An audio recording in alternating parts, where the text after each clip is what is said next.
मोक्षमूलं गुरो कृपा।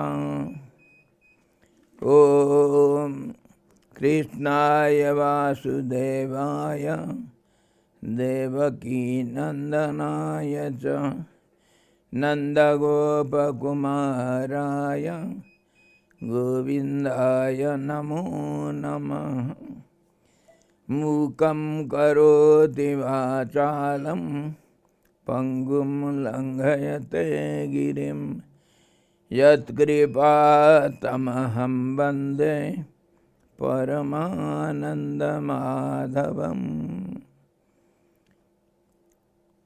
सद्गुरु भगवान की जय, व्यासदेव भगवान की जय, कृष्ण भगवान की जय, सच्चिदानंद भगवान की जय, गीता माता की जय।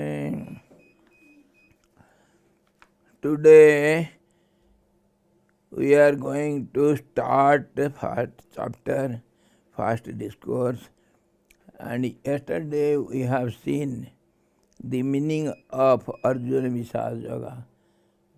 Fortunately, you have missed it, Sripadji. It was your question, and yesterday we have answered it. You can go through the record. Why the Vishada is known as yoga? How it is defined as yoga? When the mind gets one-pointed, then union starts. So all the extremities make the mind stop. So extremities, all the limits of happiness, sadness, anger, lust, greed, and positive qualities also, mercy, truthfulness, and non-violence, all these. In the time of practice, it is not yoga. It is the process of yoga.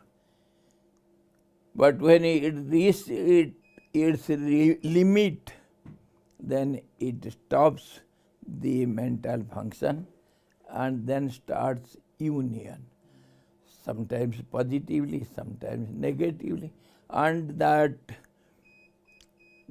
point makes you unconscious of the mental process, mind stops, and that is also from other angle of vision, it is known as surrender. Whether knowingly or unknowingly, you are bound to surrender. This is how Vishad, when reaches its climax, then it becomes yoga. Simple little worries is not yoga.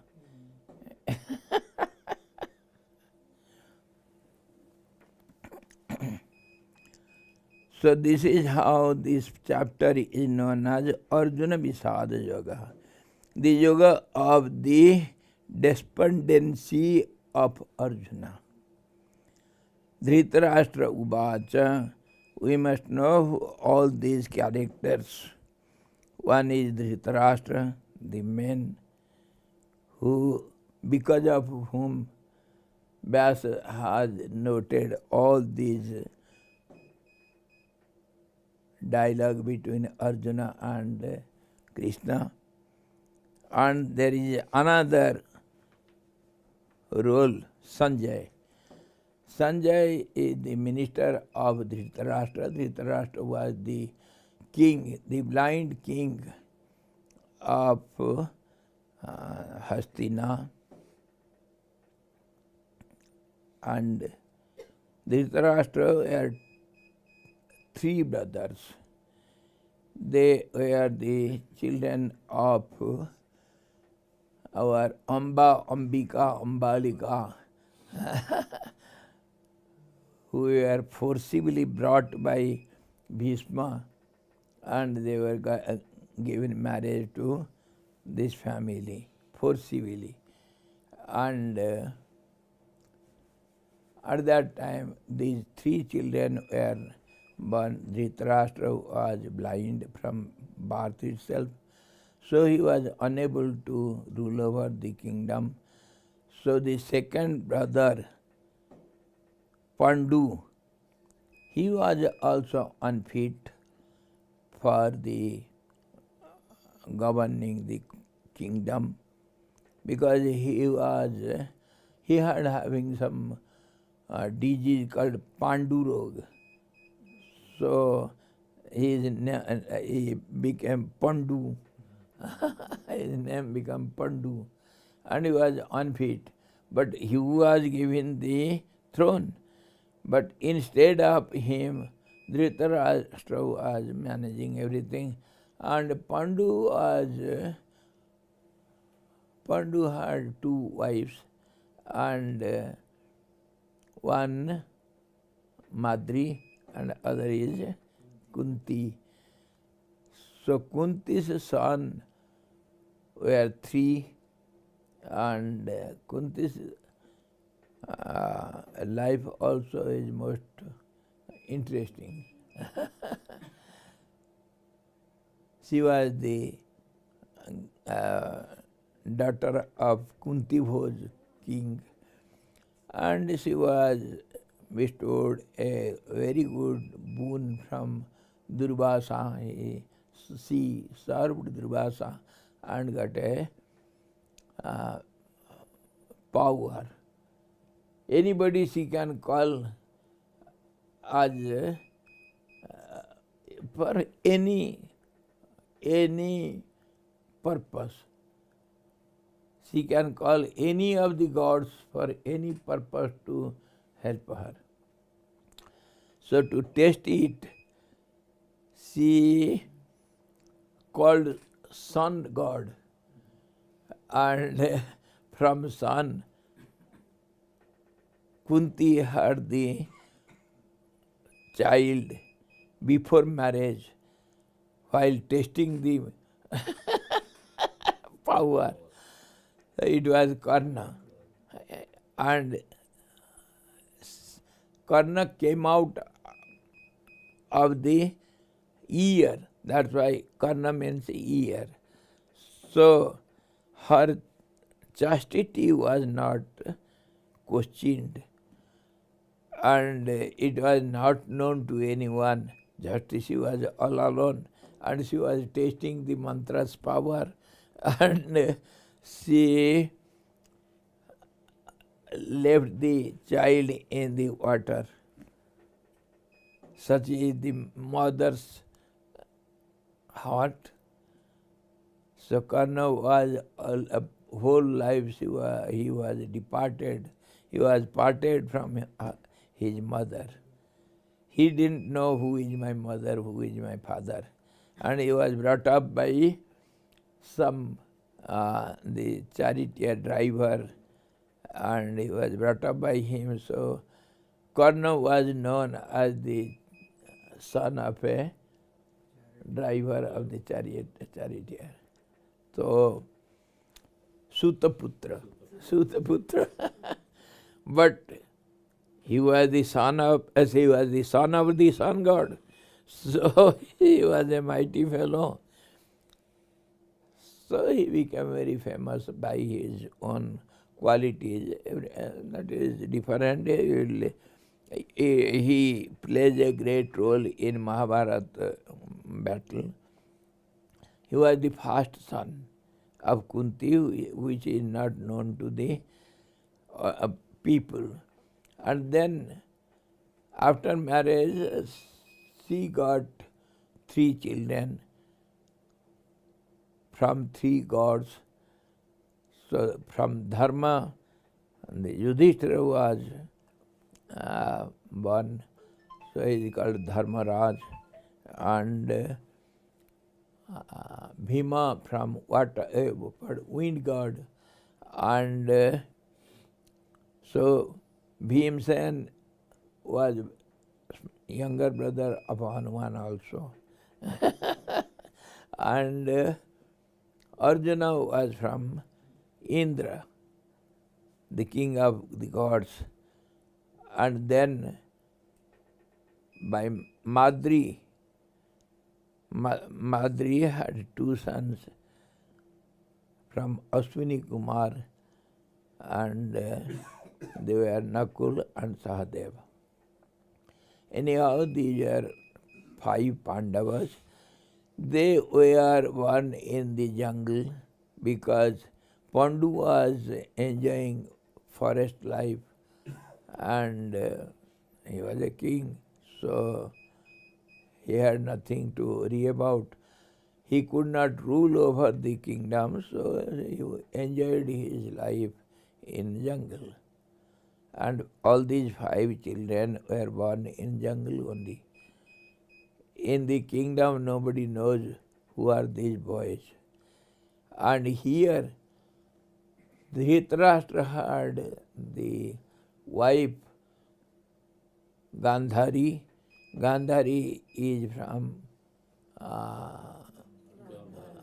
Gandhar kingdom, and Gandhar's brother was Sakuni, and Sakuni also played a great role in Mahabharata battle, and he was the uncle, maternal uncle of Kauravas, and Gandhari had 100 children, 100 sons.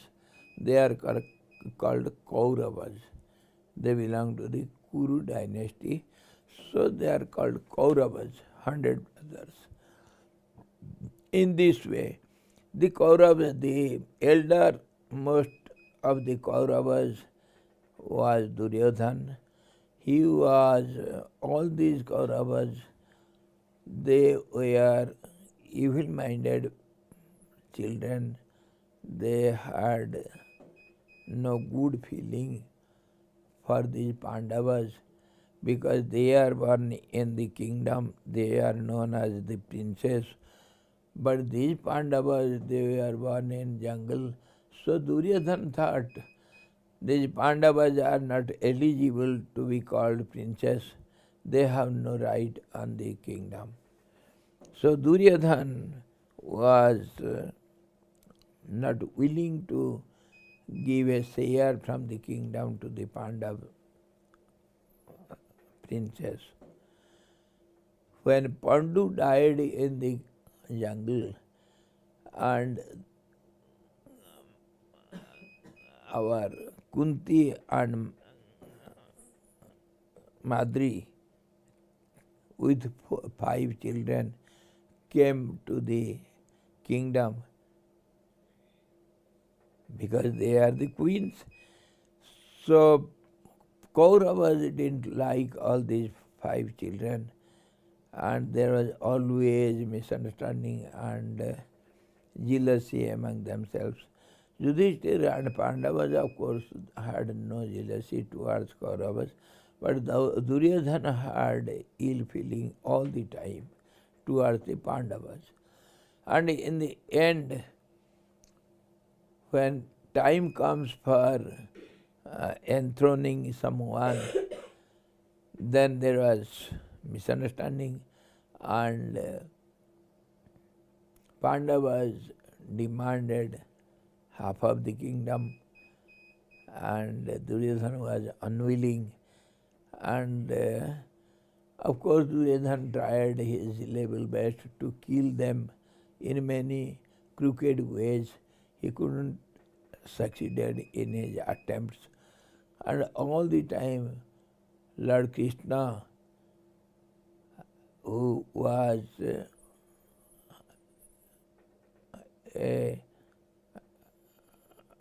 brother to Pandavas and Kauravas, both in relation, he was always supporting, Lord Krishna was supporting the righteous-minded, these Pandavas. They didn't do any wrong thing, so they always trod the right path, and so they were supported by Lord Krishna. Of course, all were brothers. Krishna didn't have any jealousy or enmity towards Kauravas, but he supported mostly Pandavas.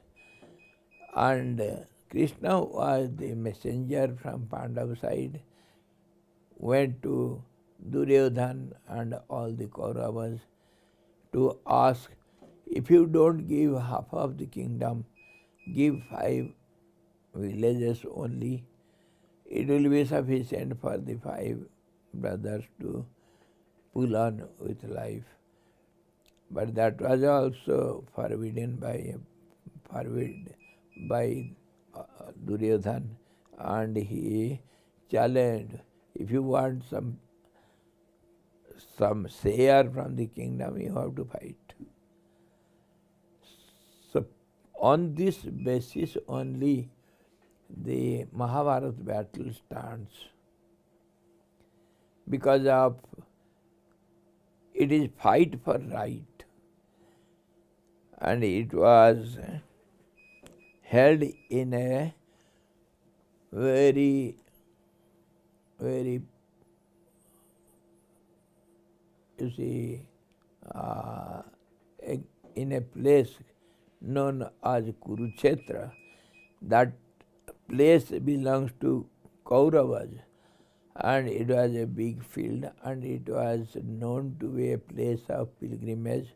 So it was a place of purity and righteousness. So this battle was settled to be held in that field, Kurukshetra. And when by all the trials to stop this battle among the brothers failed, all well-wishers of Pandavas and Kauravas, they tried their level best to stop this battle, but they couldn't. And then it was settled, the battle has to be fought. Now, Dhritarashtra was very much attached to these children, and he was very much attached to Duryodhan, the elderly one. He knows Duryodhan is doing all the wrong things, but he is his elder son. So out of attachment for the son, Duryodhan could not do anything against Duryodhan. Dhritarashtra couldn't do anything against Duryodhan. He supported Duryodhan indirectly. When the battle started, so it is going to be fought. So Dhritarashtra wanted to see the battle and the result of the battle. It was settled. The battle will go on for 18 days. It was planned, and both the sides were ready. Both the sides, they accumulated their supporters on their behalf, and in that way the battle was settled.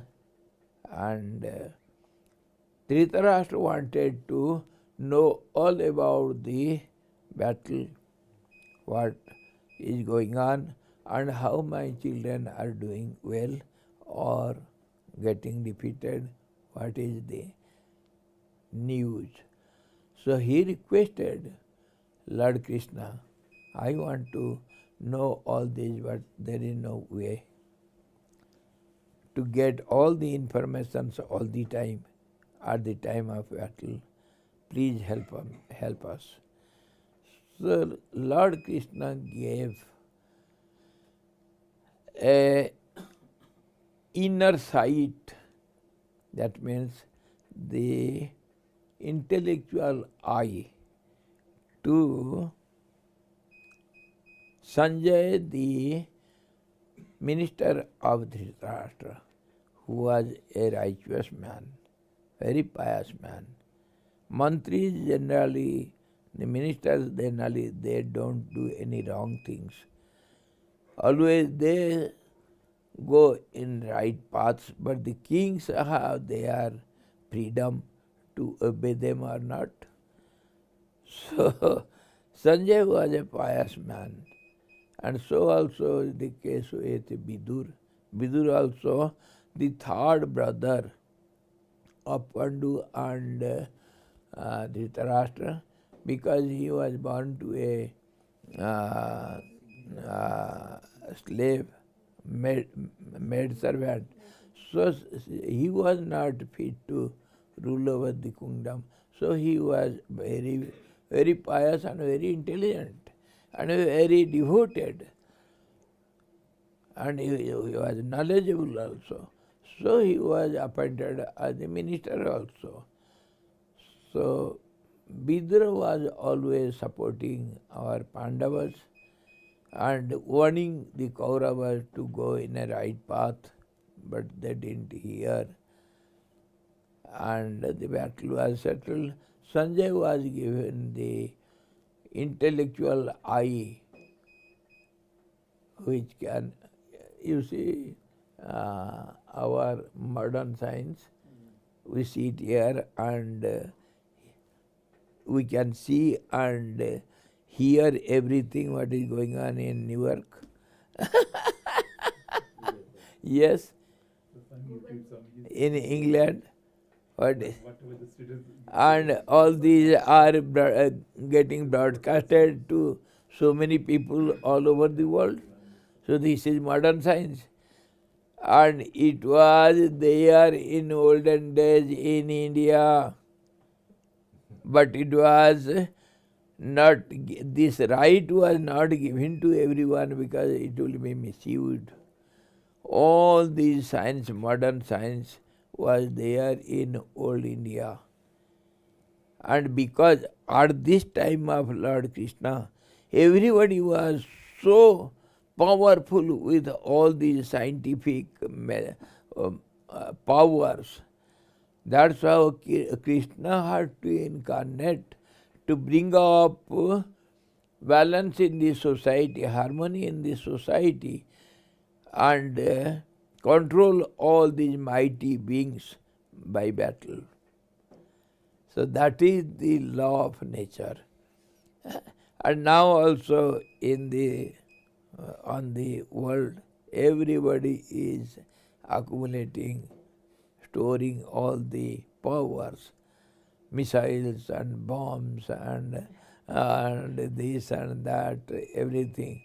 And when it will blast, there will be world war and people will die and all the powers will be vanished and then again harmony. So nature's law, it just like a wave, it goes up and comes down and up, again down, again up, again down. This is the nature's law. Nobody can help it.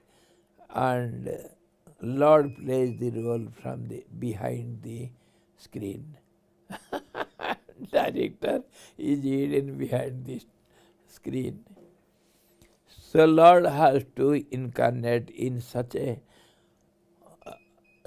critical time when all the powers are acting against each other.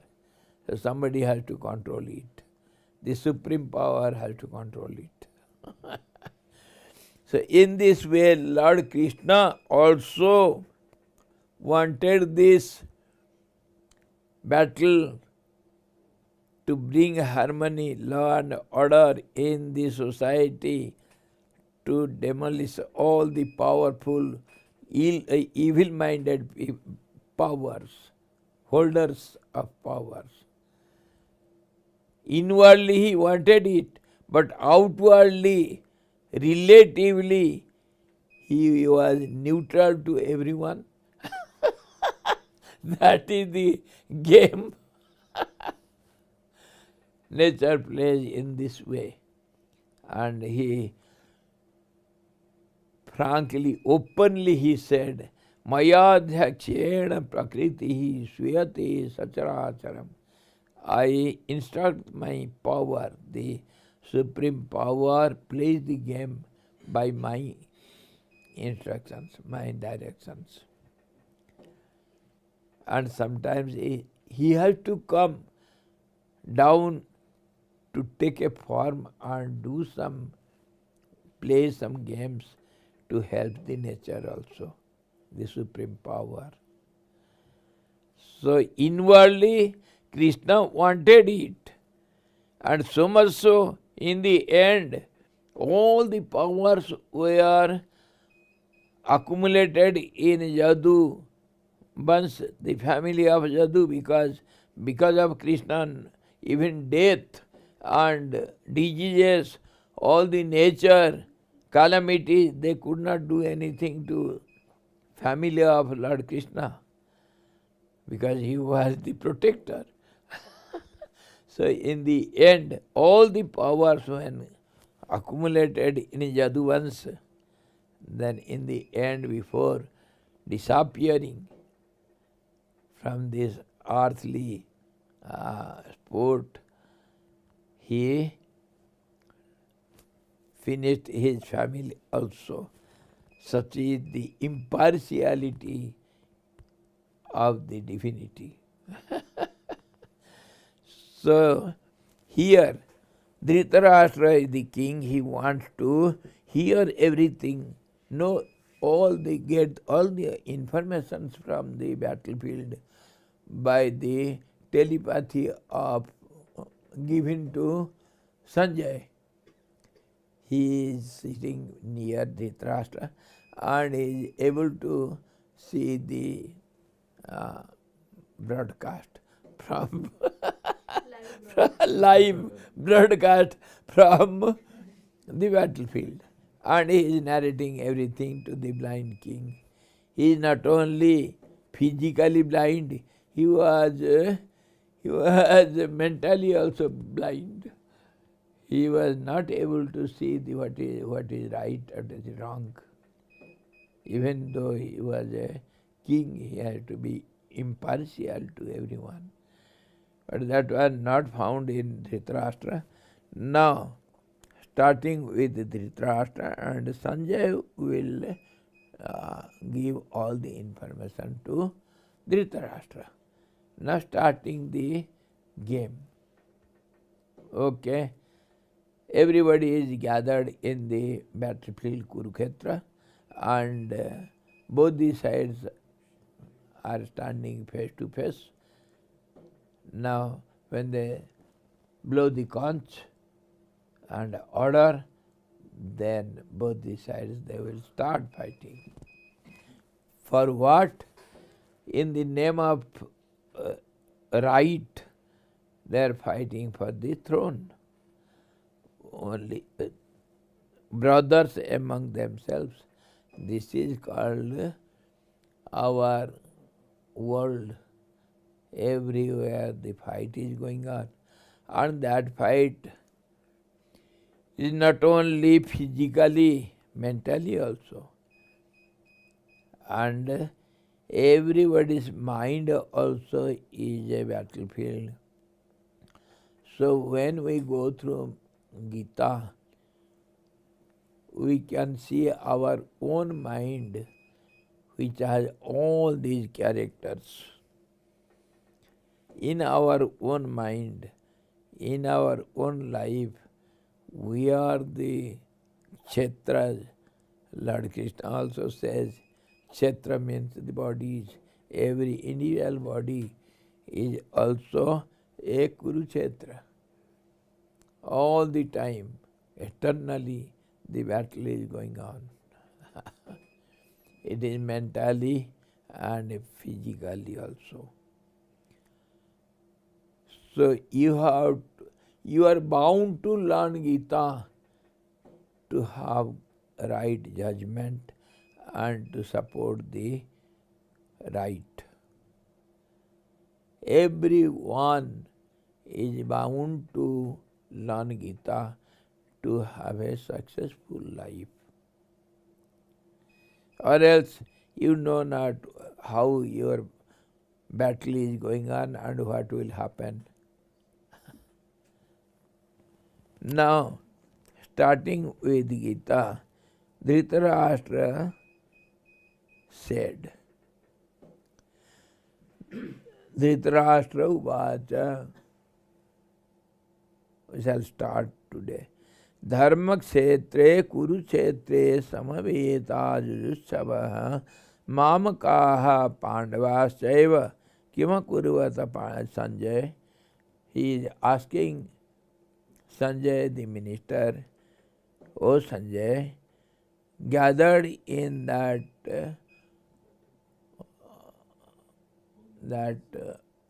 holy field named Kurukshetra, all my children and Pandu's children, what are they doing? What is going on there? Please narrate me. What did my people and the sons of Pandu do when they had assembled together eager for battle, eager to fight on the holy plain of Kurukshetra, O Sanjay? What are they doing? What is going on in that holy field? Sanjay Vacha. Now you know who is Dhritarashtra and who is Sanjay.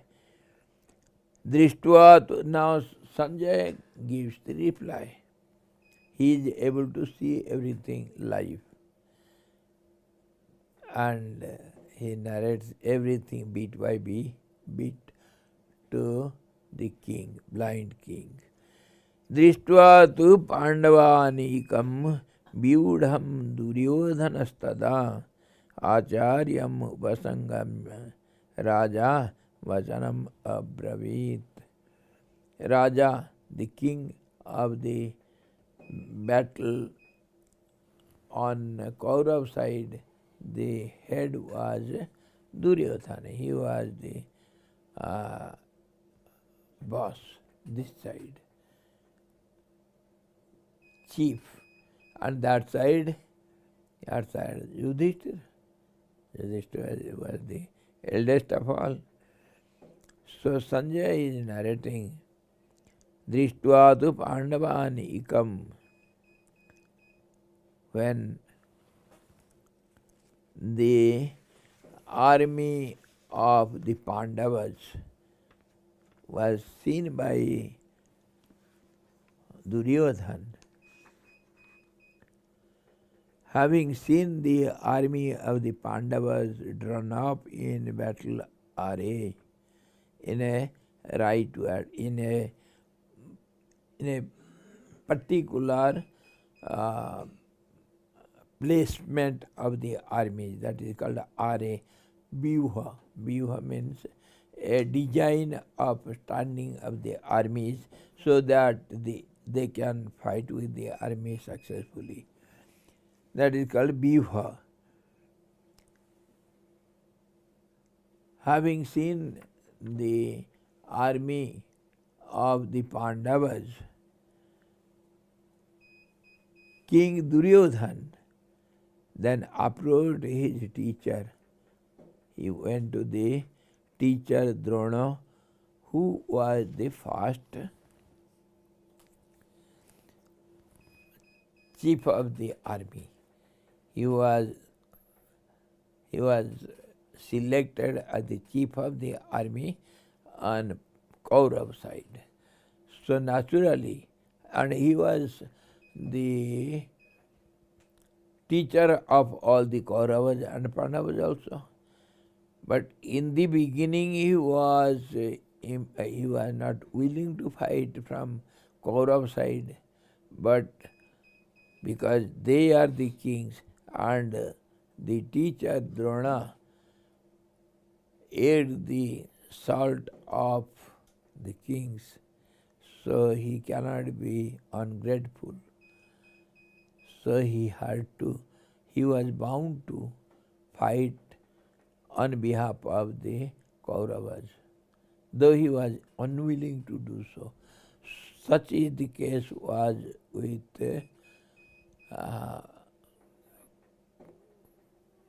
Kripacharya, the guru of the dynasty, Kripacharya, and Bhishma also the grandfather of everyone, and many such elderly, impartial lovers of Pandavas who were treading the right path, they were bound to fight on behalf of Duryodhana because they could not be ungrateful to the throne.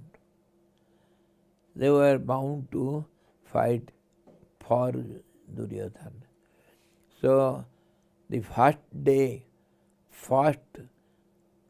the commander-in-chief on our Kaurav side was Dronacharya, the teacher.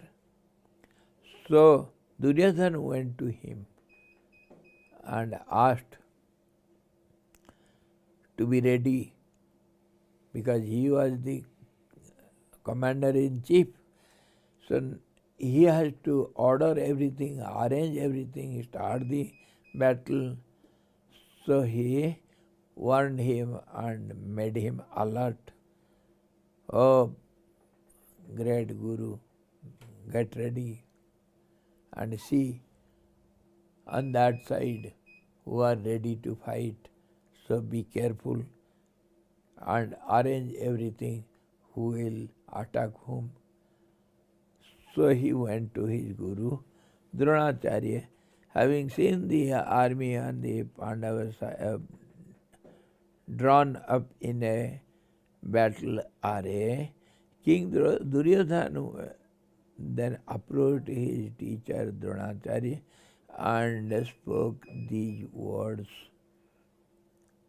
Tomorrow we shall start, because if we start the fight, it will go on. We cannot stop in between. Okay. So we shall see tomorrow, because we have very little time, only half an hour.